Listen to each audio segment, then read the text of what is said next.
There's no other way to put it. But when times get tough, Canadians step up. I want to start today by thanking all Canadians for all their efforts in the fight against this global pandemic. You've made a lot of sacrifices over the past many months. You helped keep people safe. You helped save lives. Everything we did, small and big, in following public health orders and making sure that ourselves and our loved ones and frontline workers were safe, made a difference. So thank you. On this 8th and final day of Hanukkah, and with only 1 week to go until Christmas, there are more than 75,000 active COVID-19 cases across the country. Deaths per capita are continuing to rise in many G7 countries, including Canada. Countries around the world continue to feel the pain of the second wave. We need to take this very seriously as numbers continue to head in the wrong direction. Our fight against this virus is not over, even as we're preparing to say goodbye and good riddance to 2020. It may be the holiday season, but we have to be more careful than ever. On Monday, vaccinations started for the most vulnerable and our frontline workers. Canada has secured agreements for up to 417,000 doses of COVID-19 vaccines ahead of schedule. This includes over 200,000 early doses of the Pfizer vaccine scheduled for next week and 168,000 doses of the Moderna vaccine before the end of December, pending Health Canada approval. I want to assure you again that any vaccine approved in Canada will be both safe and effective, and that health experts are making those decisions independently. In January, we'll be getting 125,000 doses of the Pfizer vaccine per week for a total of about 500,000 doses for the month. With the guaranteed millions of doses coming in 2021, every Canadian who wants a vaccine will get one, no matter where they live. This is the largest immunization campaign in our country's history, and I know that we have the right plan and the expertise that we need. But getting a vaccine in a week or in a month won't do you any good if you catch COVID-19 today. That's why we need to keep working to halt the spread of COVID-19. So please, continue to follow public health guidelines.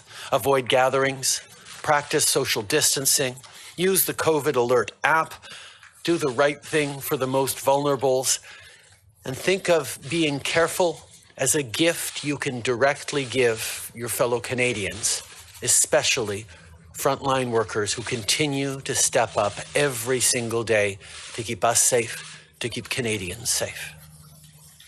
Nous faisons beaucoup d'efforts pour nous assurer que les Canadiens aient accès à des vaccins sécuritaires et efficaces partout au pays.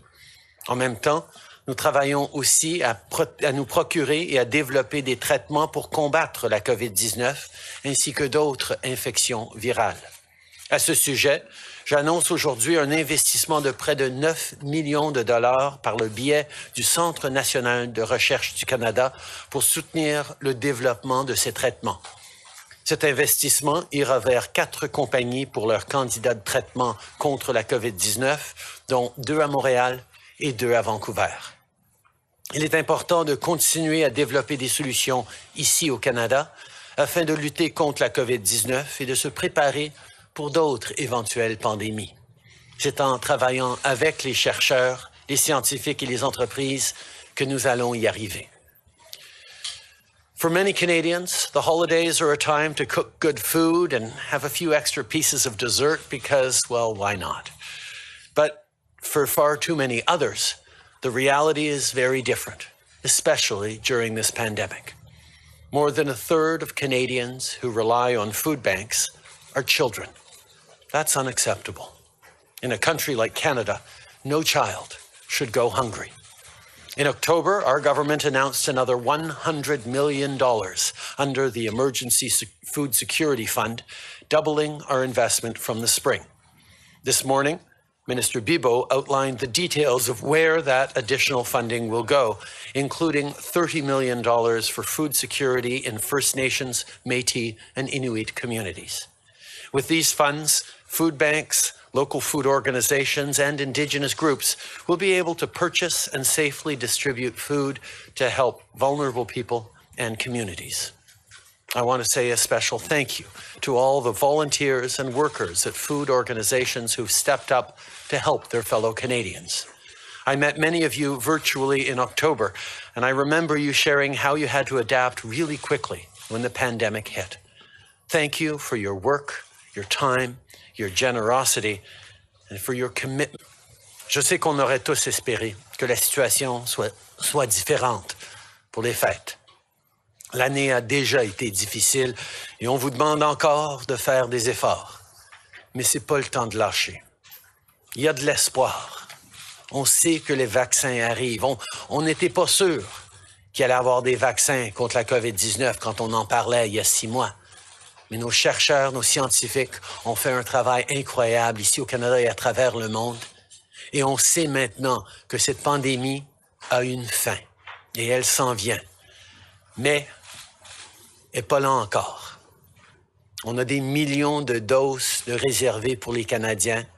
Tout le monde va pouvoir être vacciné en 2021 au Canada. Mais avant d'y arriver, il va falloir qu'on passe ensemble un hiver difficile.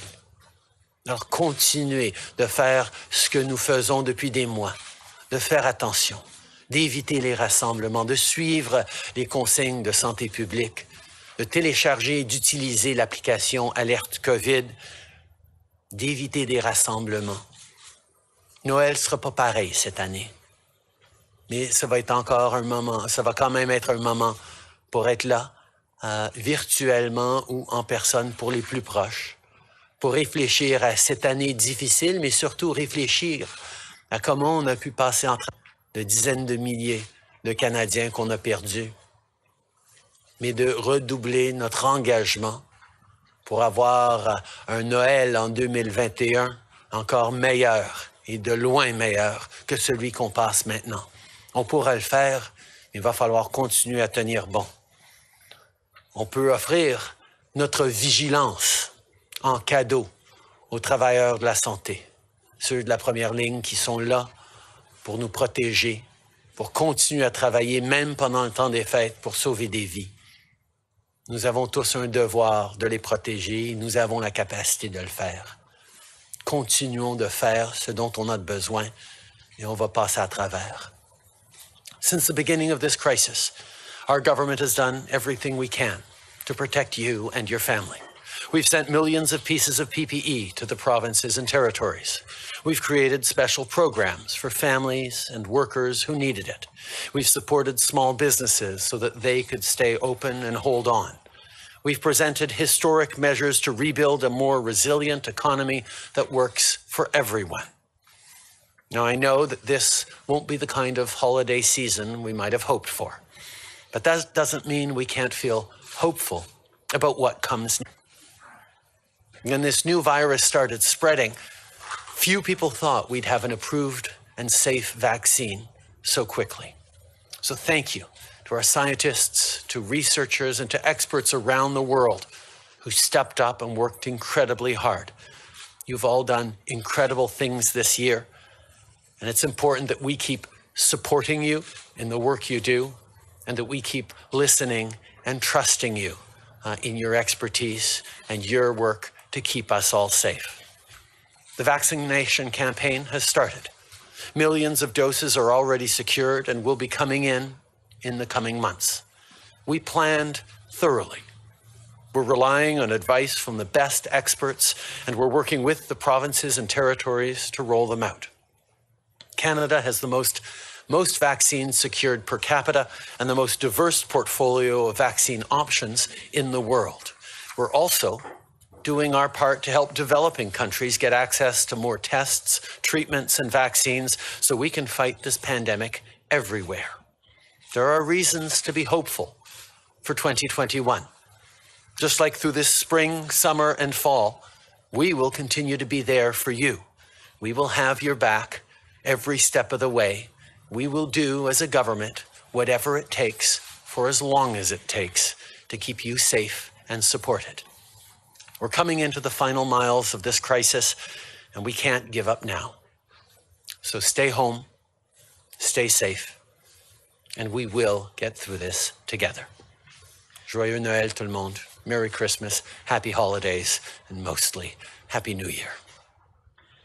Thank you, Prime Minister. We'll now turn the phone for questions from media. Just a reminder, one question, one follow-up. Operator? Thank you. Merci. Première question, Raymond Filion, TVA. À vous. Merci beaucoup. Bonjour, M. le Premier ministre. J'aimerais revenir sur la PCU et ces milliers de personnes qui sont invitées à rembourser des prestations avant le 31 décembre. Dans plusieurs entrevues cette semaine, vous leur dites de ne pas s'inquiéter, que l'ARC sera indulgente, mais j'aimerais que vous soyez très concret. Qu'est-ce que ces personnes doivent faire? Est-ce qu'ils doivent ignorer la lettre? Quelle est la marche à suivre exactement? Merci Raymond. On sait d'abord qu'il y a eu déjà des millions de paiements à l'ARC au cours des derniers mois de gens qui ont reçu trop de PCU ou le PCU quand ils n'en avaient pas le droit. Alors, les Canadiens comprennent à quel point c'est important d'être équitable et d'être responsable avec tout ça. Mais je sais aussi, et j'ai entendu directement de Canadiens qui sont préoccupés par cette information qu'ils ont reçue de l'Agence du revenu. Et ce que je leur dis, c'est ne vous inquiétez pas, vous n'avez rien besoin de payer avant la fin de l'année. C'était pour information seulement. Et je vais vous dire que on comprend que dans les centaines de milliers de personnes qui ont reçu ces avis, il y a des gens dans beaucoup de différentes situations et on va regarder ces situations dans les mois à venir pour pouvoir s'assurer qu'on est là pour aider les plus vulnérables. Je vais vous dire, rassurer directement, on n'a pas donné de l'argent à ceux qui en avaient besoin pour ensuite le retirer à Noël. On est là pour aider les plus vulnérables. C'est la promesse qu'on a donnée en tant que gouvernement et on va continuer de faire cela. Suivi, oui. Donc, les gens ne seront pas imposés parce que c'est ce qui est écrit noir sur blanc dans la lettre. Là. Si vous ne remboursez pas avant le 31 décembre, on va vous envoyer un slip, là, Alors, il n'y en aura pas? Vous confirmez qu'il n'y en aura pas de... Je peux confirmer que les gens qui ont fait des erreurs de bonne foi, qui auraient peut-être pas dû avoir ce paiement, n'ont pas à s'inquiéter pour des pénalités ou pour des intérêts. On va travailler avec tout le monde. La pandémie est encore en cours. Les gens sont encore et continuent d'être anxieux, inquiets. C'est un Noël pas comme les autres. Je veux pas que les gens soient inquiets à ce niveau-là. J'ai fait une promesse, on allait soutenir les gens qui en avaient besoin et on va continuer de le faire. Okay. I think people need to know that we were serious when we said we would be there for people. We didn't deliver support to millions of Canadians who needed it just to claw it back at Christmas. Already, we've seen over 1 million repayments of people who got the CERB payments unjustly or extra CERB payments, and that's because Canadians are fair and fair-minded and responsible. But every step of the way, we've promised to be there for vulnerable people. So I don't want this to be an extra stressor on a Christmas that is already not like others. So be reassured, any good faith mistakes will not be penalized, will not be pursued. We're going to work with people over the coming weeks and months to ensure that people get the support they need. I think all Canadians want to be focused on the things that matter the most this Christmas, your health, the health of your loved ones, and the opportunity to recollect this past year and look towards the next year with renewed optimism. These letters should not be a source of anxiety for anyone. Thank you. Next question, please, operator. Thank you. Merci. Next question, Dylan Robertson. Pablo Rodriguez told Le Devoir that you can't increase health transfers because the structural expense would jeopardize Canada's credit rating. You've never mentioned the credit rating issue in this context before. In fact, you said you will increase health transfers. So is Mr. Rodriguez making this up? Obviously, we're proud of Canada's very strong credit rating because it contributes to us going into this pandemic with one of the strongest fiscal balance sheets of any of the G7 countries, and we continue to have it. But as I've said, our focus is on being there for Canadians as long as they need it, whatever it takes during this pandemic, and that's what we're doing, which is why we have flowed billions of dollars in supports directly to Canadians, to workers, to families, to small businesses, why we've flowed money to provinces to support the most vulnerable, to help with their health systems, why we've delivered on PPE, on rapid tests and testing kits, and now on vaccines that we're paying for. We have demonstrated every step of the way that we're doing what it takes because we know that that's not just the right thing to do, that's the best way to ensure that our economy comes roaring back for the long term. I have said we will sit down and work with the provinces on expanding health transfers because we know that long term there is a need for that. But those decisions are to be taken once we see the other side of this pandemic and we have a better idea of what the future looks like. Our focus is on being there to support Canadians, and that's what we're going to continue to do. And a follow-up, Dylan? Okay, so you didn't actually answer the question on the accuracy of that statement, but I just want to ask about Rivera and the pension plan. Rivera has given false information to Winnipeg health officials numerous times about its nursing homes, like how many staff it had during outbreaks. Rivera is owned by the public sector pension plan, so why are you not leveraging those shares to get the company to increase its staffing in care homes? Right now, our focus is on supporting seniors, vulnerable Canadians right across the country with whatever is necessary. That is why we have worked closely with the provinces on extra help. We put forward $1 billion more in the fall economic statement to help with infection control and prevention and other measures in long-term care homes. We continue to work with the Red Cross and we sent in the Army through this past month, and we are through these past months, and we are focused on being there to support vulnerable Canadians and seniors during this crisis. I have no doubt that as this crisis in its current exigencies draws to an end, there will be many reflections about how we deliver long-term care to seniors across this country in a way that respects their dignity, their safety, and ensures the best quality of care right across the country. The federal government is happy to be part of that conversation, and part of those reflections that I know provinces are going to have are around differing outcomes in different styles of care homes. I think those are important conversations to have, but right now our focus is on doing everything we can to support the vulnerable Canadians in those care homes. Thank you. Next question, please, operator.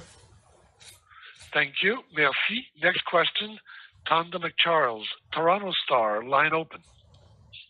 Good morning, Prime Minister. Speaking of what you were just talking about, reflections on lessons learned and whatnot. Whoops. Sorry.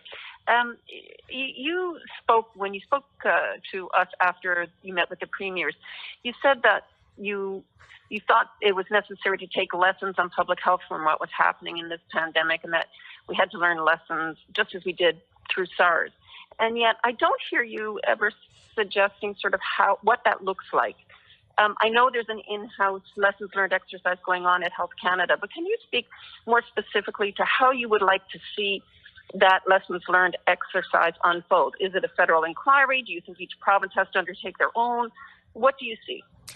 I think every day during this unprecedented pandemic, we have been learning from what we did the previous days, the previous weeks, and that is ongoing, so we can make sure that every given listening to our experts, it means looking at the outcomes of what we've been able to do. It means learning from what other jurisdictions are doing, and certainly this has been a constant exercise in examining what has been done, what could be done better, and bringing those in as quickly as possible. Of course, as we get through this pandemic, there are going to be many, many larger lessons to learn, to set down, and to set in place so that future governments faced with similar situations, although we certainly hope not, will be better equipped with what we've learned through this pandemic. I think that is simply understood, that we will have to be very serious about making sure we learn all these lessons that were tragically extremely hard learned through this pandemic. But we haven't yet decided or determined what that looks like. We're still very much focused on getting through this second wave right now. And the other day, when in one of those year-end interviews, you told an interviewer that you in contemplating, when the next election might happen, possibly in 2021, you said while your government won't is not necessarily in the driver's seat on that, but you are, that an election, first you have to get through the pandemic. You said we have to get through the pandemic first. So I'd like to understand, what does that look like to you? What do you determine what will determine when we're through the pandemic? Is it 50% of Canadians vaccinated? Is it a certain level of control of infection? Can you speak to that? When do you deem us to be sufficiently through the pandemic? I think you lay out exactly sort of the range of reflections and uncertainties that we know for 2021. We know that we are going to be vaccinating millions of Canadians and vaccinating every Canadian who wants it, and that will get us significantly through this pandemic. We know that experts still have to evaluate carefully which threshold of vaccination will allow us to start releasing some of the restrictions in various places across the country. Will they be in certain sectors, or will they be in certain regions? There are many things we don't know. What we do know, however, is we're still very much in the middle of this second wave, and the decisions that we take now as Canadians to keep ourselves safe are going to make a difference for the coming months.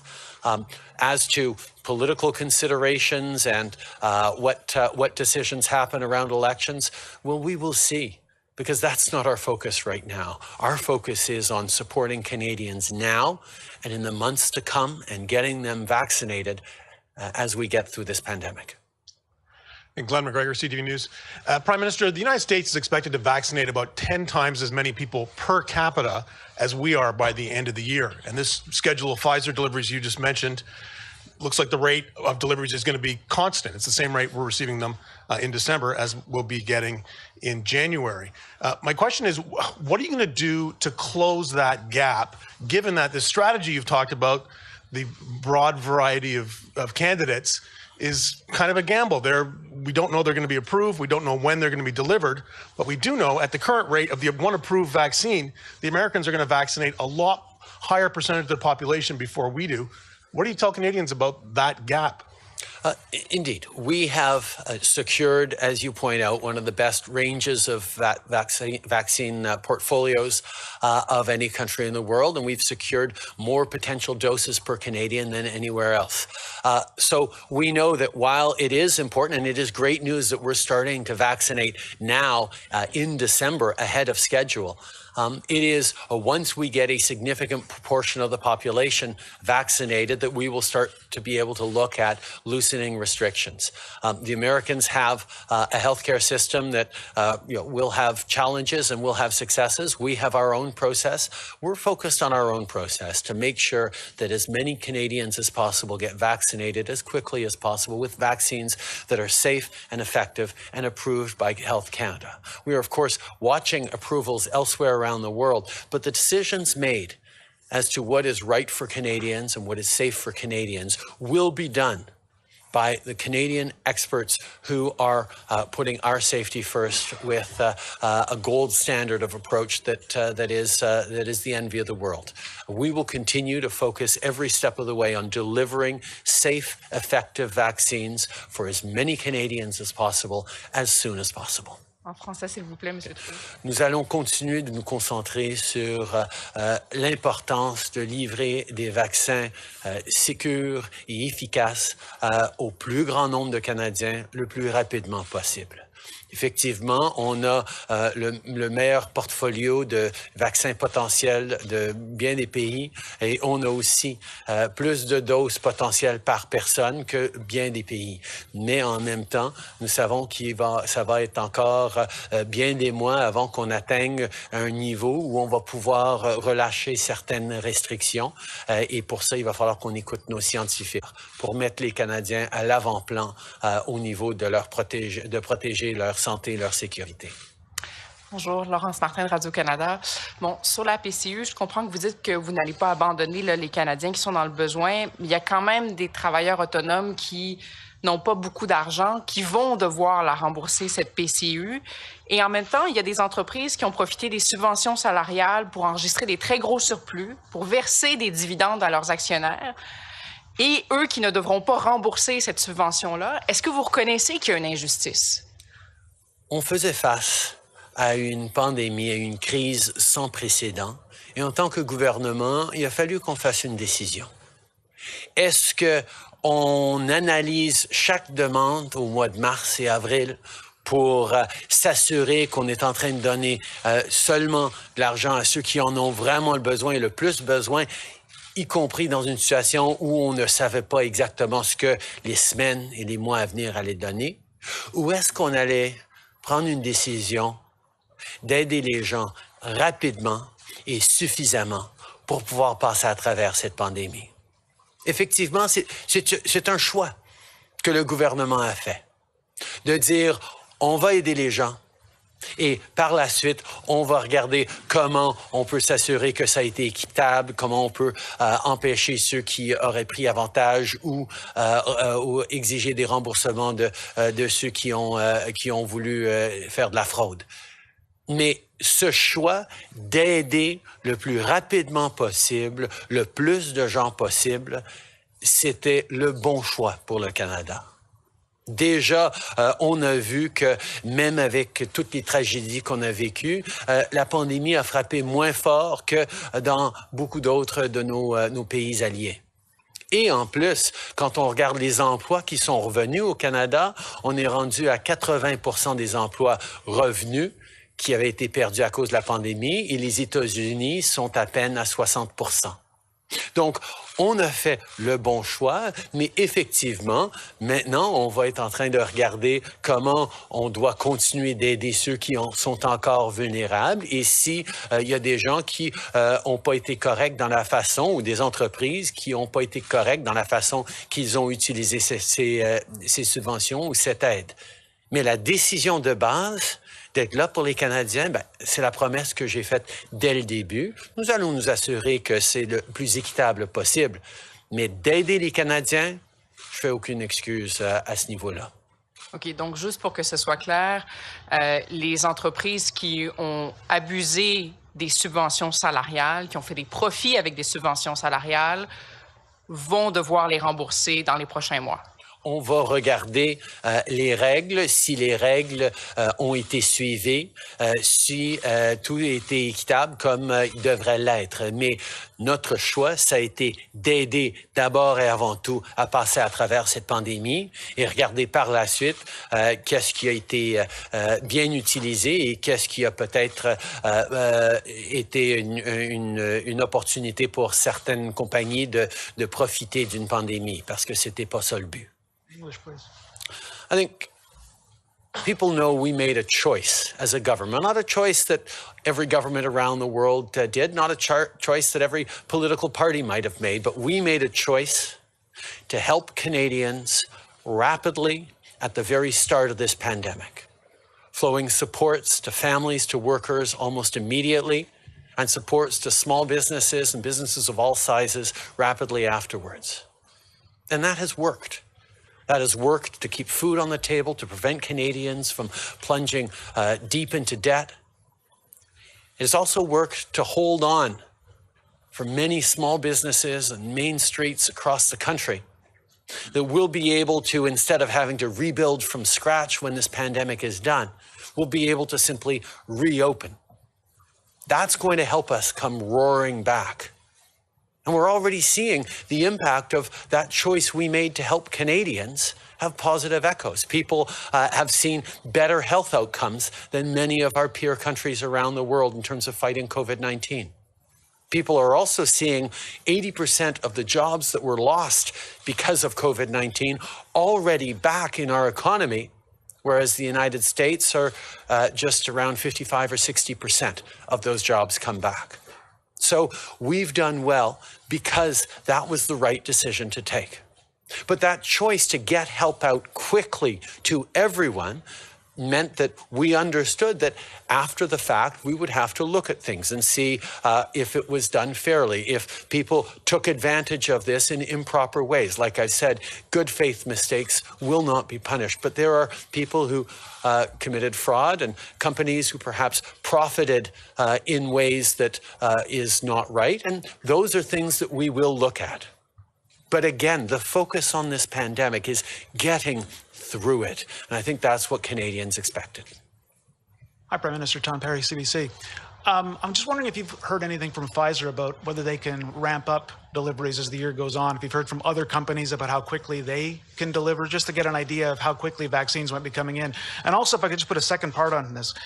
A while back, you said that if Canadians buckled down, they might be able to save Christmas. So what do you think went wrong?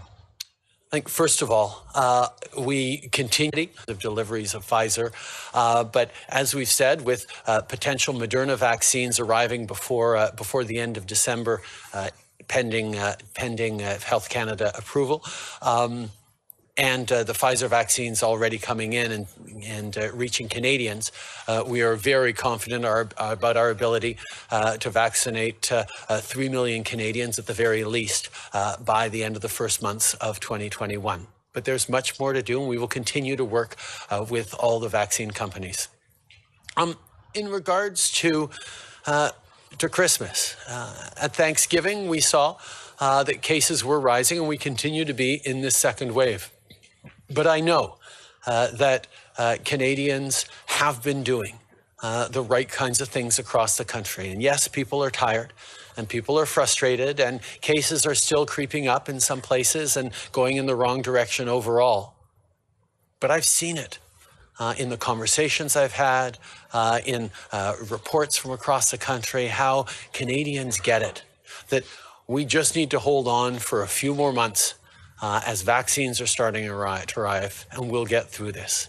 Canadians are pretty good at making it through long, tough winters, and this is going to be a longer and tougher one than we're even used to.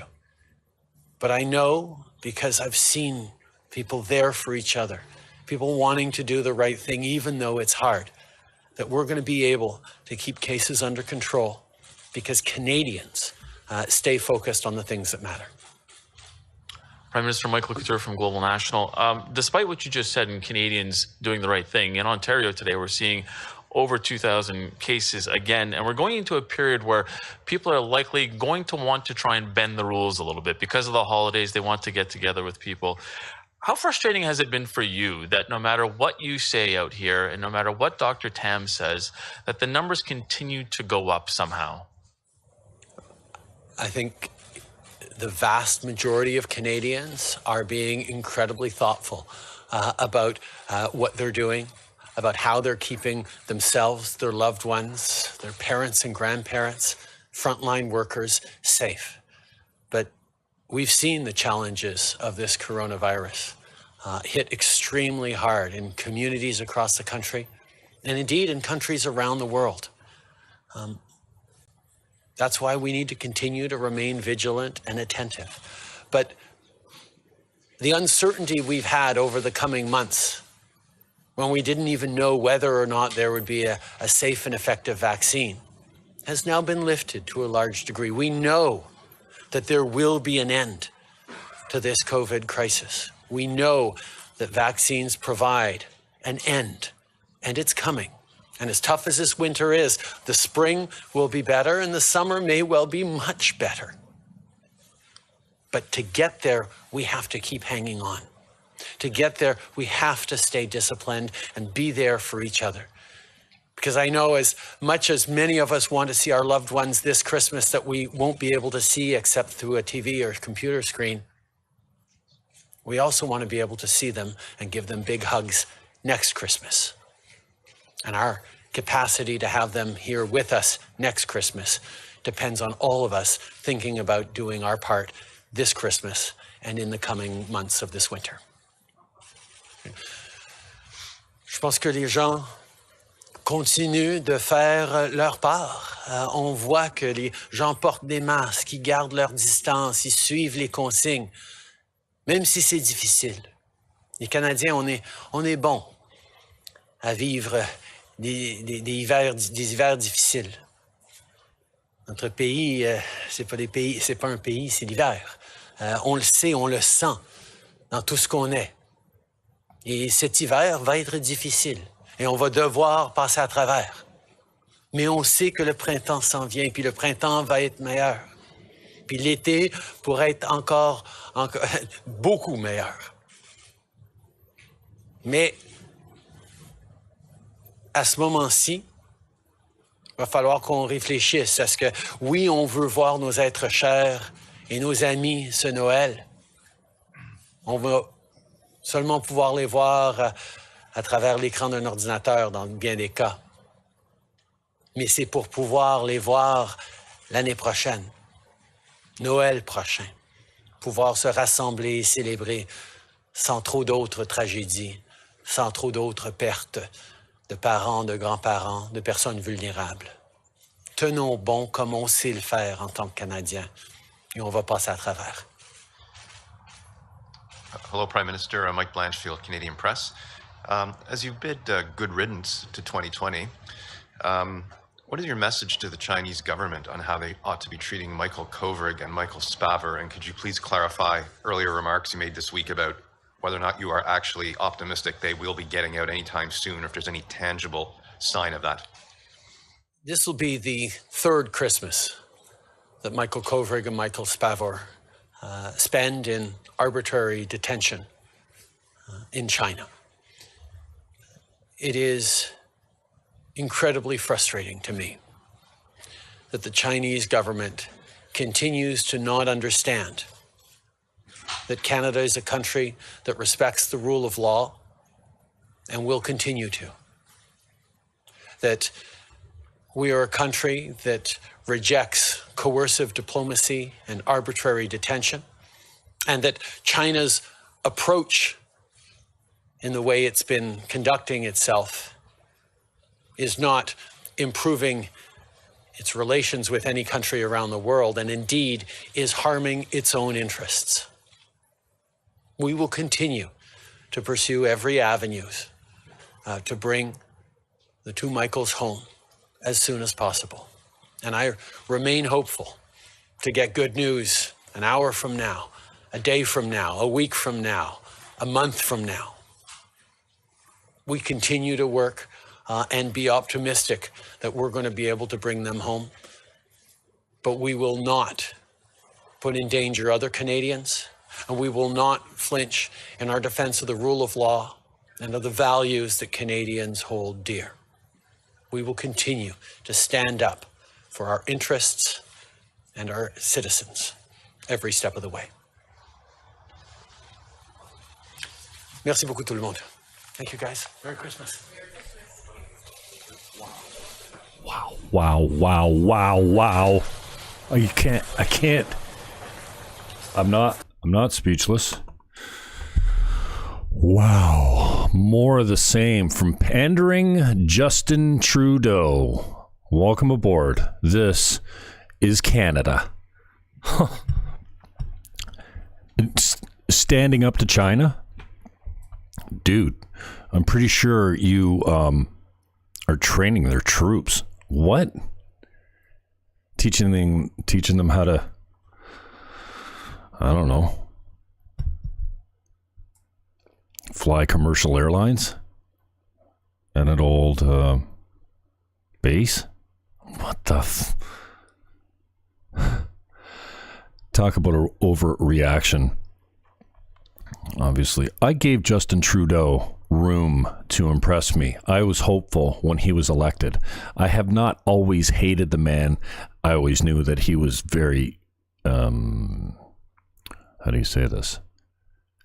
Limited mentally. He's a good actor. He can memorize his scripts. He can shift the conversation. He can dodge questions. He's been very well coached, and everyone knows he rode the coattails of his father's name, Pierre Elliott Trudeau. He's no Pierre Elliott Trudeau, regardless of what you think of P-E-T. This is his mother's son. I'm not even sure. I don't see much resemblance to his father at all. Okay, and there's always the joke about Castro. We get it. But the smug smile and the pandering and the dodging of the questions, he never answers a question. When I was involved in political theater, and I've done debates in probably 10 elections at different levels, mostly, if anyone knows me, for the Green Party, at least 6 or 7 of them were Green. And I knew the platform inside and out. I can still argue the benefits of a carbon fee and dividend and, taxing junk and waste. And it includes what you put into the air. True cost accounting, where you pay for the disposal of the product that you're using when you buy it. And forget recycling. What a scam that's been. You pay for the plastic. You pay to dispose of the plastic, and the more destructive that packaging is, the higher you're taxed. Duh. So then we start packaging. We force, through the regular market mechanisms, we force manufacturers to take responsibility for what they produce, so they start producing cleaner stuff. Less packaging. Tax the shit out of packaging. Anyway, when I was involved in political theater, and I have said I've retired from politics, but I think there might be another election in my future. Maybe the next one. What's the next? Yeah, the next federal election. There's a good chance I will be there as a candidate. Because, well, why not? I did it when I had a job.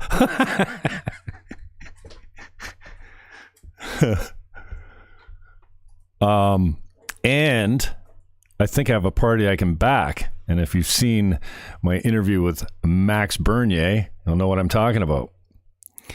I love anyone that's called a racist and a homophobic, misogynist bigot. Because that's what I get all the time.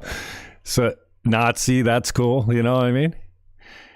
I got some dude on Twitter today. I could probably show it to you. But maybe we should just watch some Grey's Anatomy and get all, sensitive about the COVID. Are they going into COVID on Grey's? Somebody was joking about it the other day. Okay, Twitter. Oh, I can't.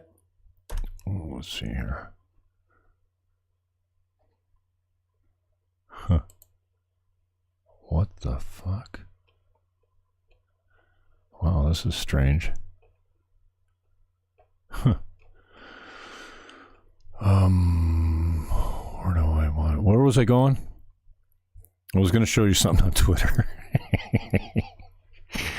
I can't remember what it was now. I got distracted with Grey's. Anyway, I love the, what was it? Oh, Max, well, I don't know what I was doing. Max Bernier? What, the PPC?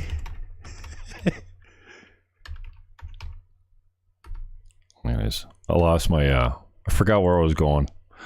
And this is, I interviewed Max a couple times. And, I know where I was going. I like anyone that's called racist and all that kind of stuff, because this guy wants to end immigration, illegal immigration, that is. And I think part of his plan is to put a moratorium on all immigration, especially now because we have so many unemployed. I don't think that's xenophobic. Justin Trudeau wants to increase annual immigration to, I think, 500,000. I think it's at 300,000 now.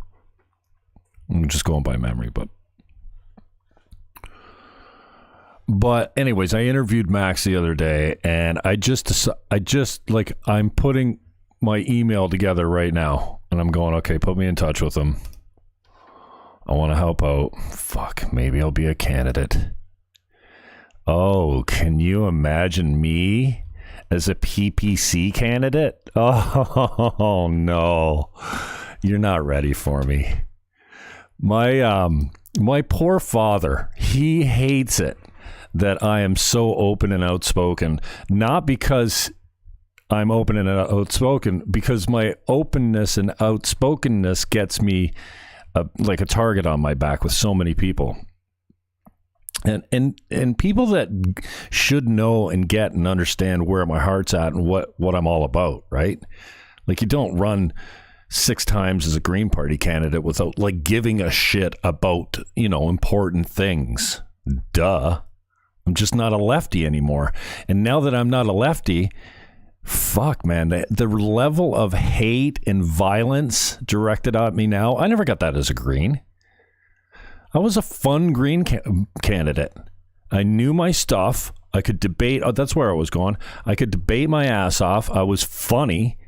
I never shied away from taking a shot at someone's whatever. I remember getting Jeff Birch about using notes at a school. I embarrassed him. I'm like, dude, you're going to read your notes every time? I'm going to eat you alive. Next to debate, he had no notes, and he won the debate at the next school. He says, look at me, no notes, and I won that one.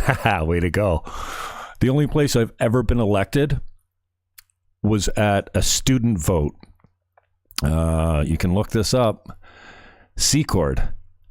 Laura Secord. I won that election. The kids love me. And of course, as a Green Party candidate, if you say in an auditorium of 400 or 500 kids, legalize weed, they love you. I bought that election. But yeah, I'm going to put I don't know. I don't usually like tip my hand or pre-announce things, but I'm telling you, if you're listening live now, Martin Mass is my contact. He's the one that put the interview together with Max Bernier. Max was great. Very principled. I think he's probably less flexible on his positions than most leaders. Most leaders will pander to whatever, will compromise their values and their principles. Max is solid that way. I like that about him. In fact, he had a PPC candidate in Alberta. I think she's a show host. I think she does a podcast. Can't remember her name. Tyler or something. She's a blonde lady. Pretty popular too. And she said, if I'm elected, I'm bringing this private members bill that said no late-term abortion or something like that, right? And although the PPC, another thing I like about the PPC is they don't really control their candidates on that level. I don't think that abortion or ending late-term abortion is like, a metric that they use for their candidates. They let them say whatever they want on that stuff. Of course, the PPC does kind of lend itself more to the protection of human life at all levels, I think, because they're conservative, and that tends to be, strangely enough, being a lefty for a long time, it was so hypocritical of me to stand there and, I had many Achilles heels as a candidate, as a Green Party candidate, because it's so far left. Their solutions are really high taxation, but I like the idea of putting taxes where you want to discourage behavior or economic activity. But I would always stand there and say that, the Green Party stands for all life. Well, except for human life in the womb, because that's really it's just a fetus. It's just a clump of cells. And these radical left-wing wackos, feminism, which has destroyed Western culture in more ways than one, not completely destroyed it, but put a major wound on it. especially with the traditional family and traditional masculinity and all kinds of, religion, abortion. These are the people that support my body, my choice up until birth. In fact, the governor, what's his name in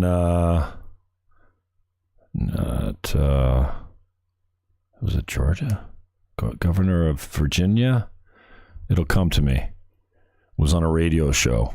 He's a doctor, I think, too, if I'm not mistaken. Governor Northam, I think of, it doesn't matter. He was on a radio show and was asked a direct question about, what happens when a, quote, fetus survives an abortion attempt. And he said, well, we would keep it comfortable and discuss between the doctors and the parents what to do with the child. What post murder. Now it's murder. You can't kill that fucking kid.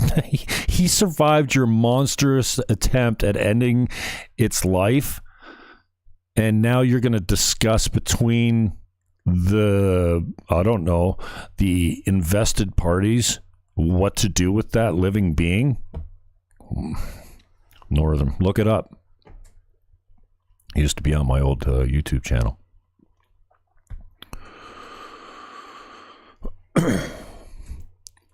Right, my body, my choice, up to 9 months, because it's not a human until it passes the birth canal.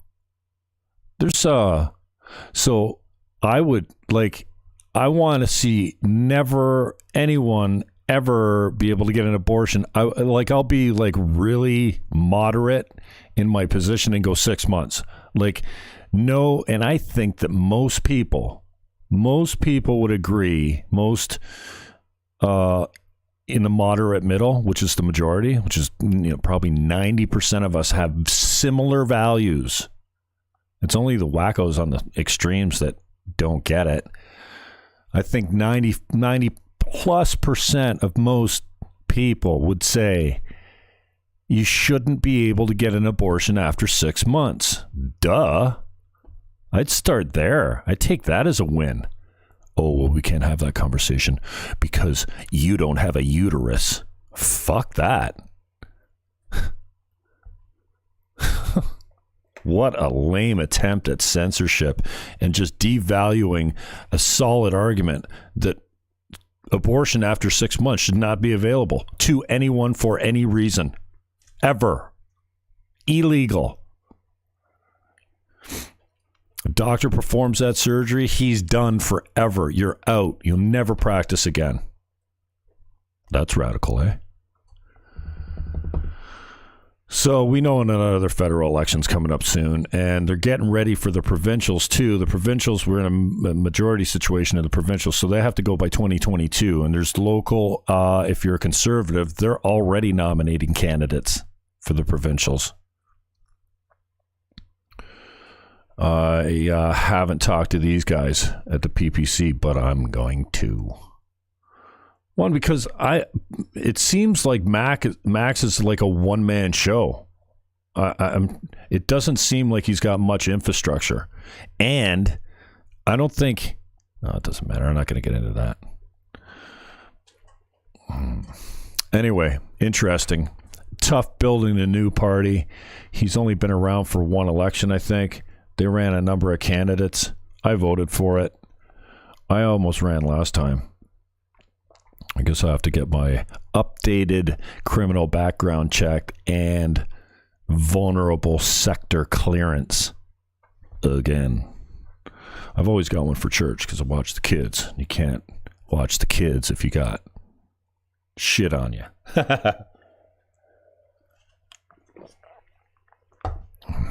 Yeah, I'm clean. Can you believe that? So check out the PPC. What do you got to lose? And my interview with Max is up on YouTube. If you search Max Bernier, Jim Fannon Show, you should find it. Maxime, maybe. Oh, he's got a show. Maybe if I get far enough up his ass, he'll put me on it. Okay, so here's the things we're talking about: freedom, respect. Those are the 4 principles. This is kind of what I like about this party is he's not making it all that like complicated. Did I get a tweet from him recently?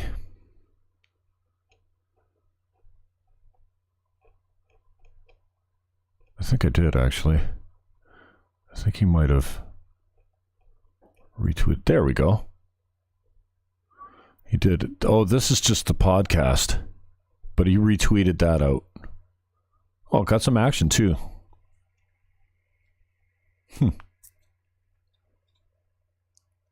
Wow. I can't believe him. Anyway.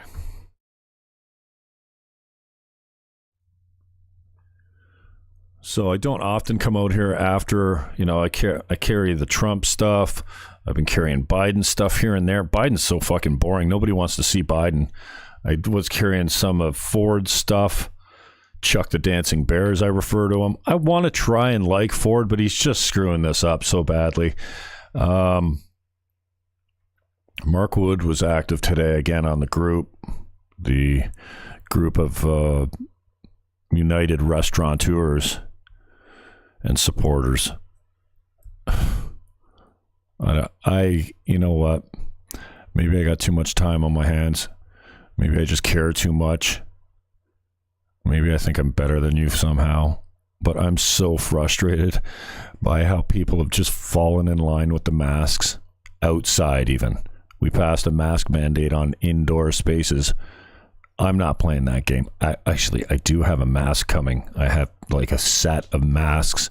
It's like a neck gaiter. Like it's like a nylon, I think. It hugs your face tight. So you're just breathing in and out through it. It's not capturing anything. So I think I can get away with that. I'm only going to wear it to like when I go on a church bender. Because I don't want to be the guy that walks into the church without a mask. I'm not wearing a mask. But these ones, I think I could get behind. We'll see when they get here. See if it causes my lungs any issues. Oh my God. I'm not wearing those Chinese-made blue ones, man. That's what is wrong with you people? So go check out my conversation with Max. When did we put this out? Oh, this podcast went up December. Yeah, it was probably about a month ago I talked to him, I think.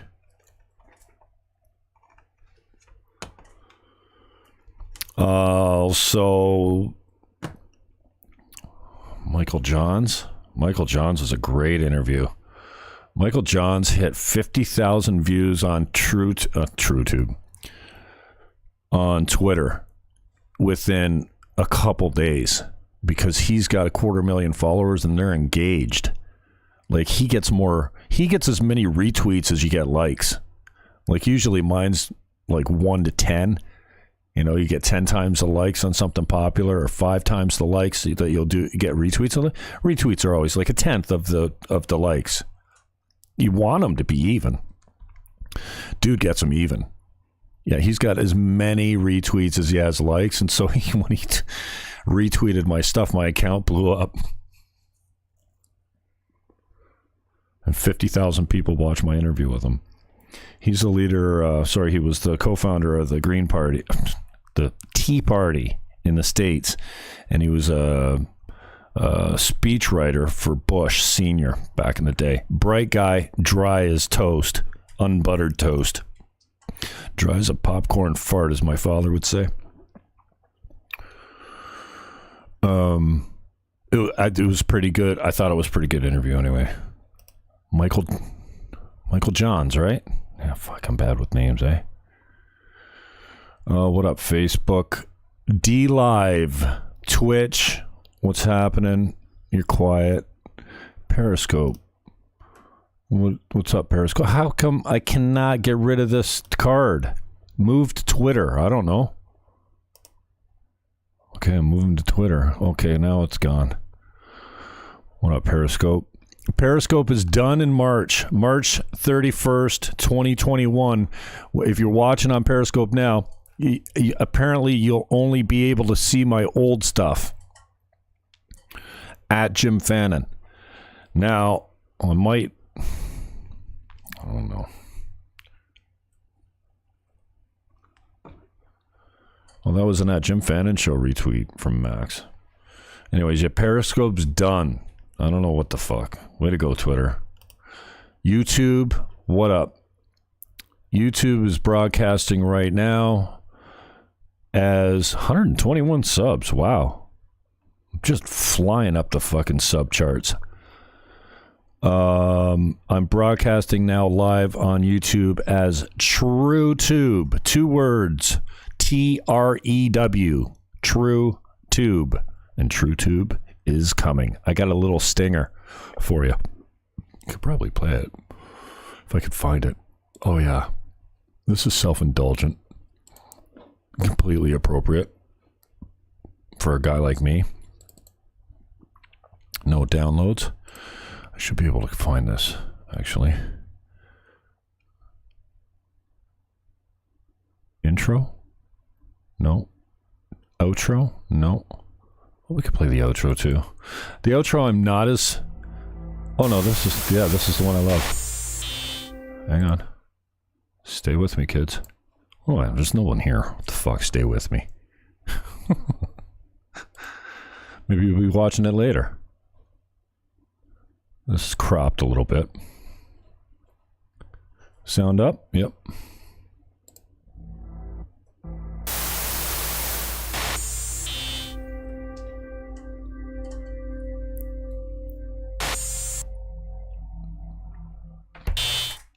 That's the first generic attempt at a stinger and a logo. That logo is just like, we just threw that up there. It's not horrible, that one right there. It's just, it's a cheap, I don't know where he grabbed it from, but wait till you see the new logo.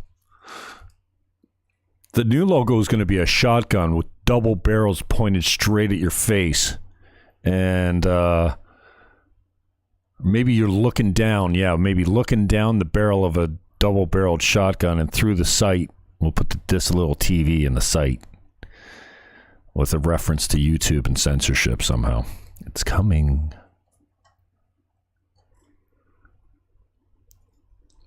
Thanks to the crew on Fiverr.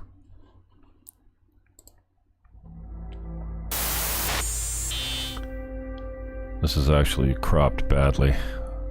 It's too close.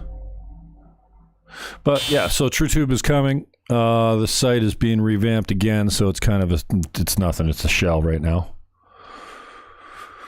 I haven't checked it lately, but check out some of my interviews broadcasting as Trew.Tube, Trew, on YouTube. So what up, YouTube?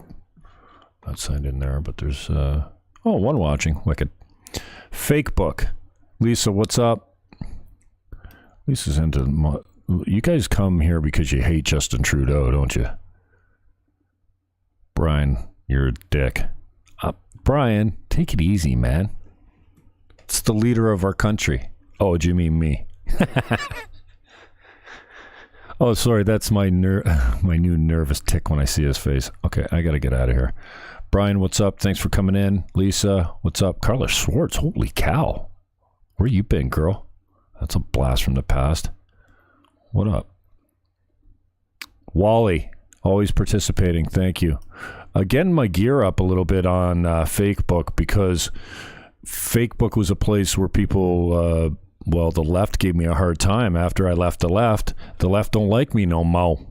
My Green Party people fucking can't stand the fact that I've been red-pilled and I'm center-right moderate now, while they're out there on the left wing cheering on Black Lives Matter, a terrorist organization. Well, this will probably get me fucking banned. Oh, I shouldn't say... You can't say election and the other word, I'll put a bunch of words between them, fraud. So you can't say those two words together, because that, even though I put the words I spaced the. Oh, I'm probably done anyways. Trew.Tube's. I'm being targeted on every platform for suspension. I've gone through 4 YouTube channels now, and not because I broke terms of service, because there were complaints about hate speech. There was one. I don't even want to get into it as far as how bad it is out there as far as censorship goes, but I put up a video of a cop coming over to a black kid that was dressed up like a cop, and there was like a parade of cops going by, and this kid's dressed like he's like 4. He's got the hat, he's got the outfit, he's a full cop attire, right? And this cop comes over, starts making time with them, and someone reported me for child safety. And they reviewed it, gave me a strike, took it down, canceled the channel eventually, not because of that one video, but that was an example of one of my strikes. How the fuck is that child safety? It was the most beautiful thing in the world. Endangering children? What the fuck? It was a Twitter clip, man. It was everywhere. It wasn't my footage. Just ripped it. Anyways, I got to get out of here. Oh my goodness. It's 1 p.m. This is crap. Man, see what happens? You get caught up in this bullshit. What a waste of time. So, speaking of waste of time, then maybe you'll see me over here. Sign up. I'm a member of the Conservatives now. Shit. I joined the Conservative Party of Canada because I wanted to vote for my boy K.R. Davidson, who was going to put his name forward for candidacy. And they blocked him. He can't. There was an establishment candidate that had HO by the shorts, and he's out. So now I'm a member of a party that I don't want to be. Well, since I joined these guys, maybe it'll over. You can't be a member of 2 political parties at once, I think, because most political parties don't allow it. But I think I'm close to being a member of 2. My local CPC and then my local PPC. Don't tell anyone. But who will I be debating? I'll be debating Chris Biddle again. I was soft on Chris Biddle last time around because my target was the Conservatives. And then he fucking won. That's why I still had a heart for Justin Trudeau. But we all know what Biddle's about. Oh, jeez. So I'll take my 2% of the vote. See if I can get my ass on stage. They tried to block me last time when I was running for the None of the Above party for my buddy Vesna's party. My buddy Vez has been involved in every political party almost except the NDP, and he started a new party because they wouldn't put None of the Above on the ballot. You should be able to vote for none of these turkeys and have it count as none of the above. And there is actually instances when people are so pissed off that none of the above actually wins. I mean, it's rare, but it has happened. I think it happened in a California mayoral race where none of the above was on the ballot and none of the above won. You know what happens then? You have to have a new election, and none of the candidates that ran are eligible to rerun. It's awesome. So, and it should be on the ballot. It's the most democratic thing to have a choice where I vote for none of these turkeys. So they refuse to do that. And if they change their mind on that, the None of the Above party will fail to exist. That's all they're about. Well, they're about other things too, but this is not follow the leader to the slaughterhouse like every other party, except these guys. I don't think Bernie's party's like that. I think they're giving some autonomy to the local candidates and letting them do what they want and say what they want on important issues and not trying to control the narrative other than their, what do they call it? Their the four, they got 4 principles. It just flashed up there before, but I couldn't get back to it. Freedom, I don't know. Where is it? It should just come up if I refresh the page. People's Party. Max Bernier show, eh? Okay, it'll come up in this screen because I just refreshed it now. I can't. There's only 4 principles that you must subscribe to be like a member or a candidate. There we go. Freedom, fairness, responsibility, and respect. Boom. Come on. Freedom, number 1. Yes, fairness. Whatever. Come on. I don't know. So maybe I'm going to be a radical right-wing PCer. Who's the conservative candidate federally? Oh, that woman, I think. She's a parachute candidate. And then who knows who the NDP or the Green will be. But can you imagine? Come on.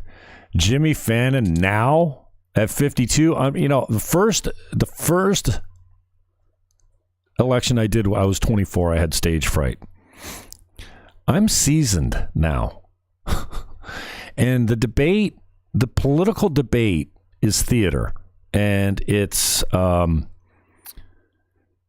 easy to be stiff at it. And it's easy to lose when you read your notes and you don't ever come off of it. And I'm a challenge on the platform, man. Behind the lectern. I'm bringing it. So you heard it here first.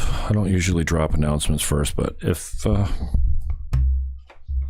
where's the stickiness coming from? Man. If you happen to see Jim Fannon PPC on your ballot, don't be surprised. All right, I got to get out of here. I got work to do. Oh, who am I kidding? I have a life. Well, that's a joke. No, I have an appointment. No, I gotta take a shower. Peace, love, hug your neighbor, and stop wearing that diaper on your face. It's not working. In fact, it's probably causing more harm.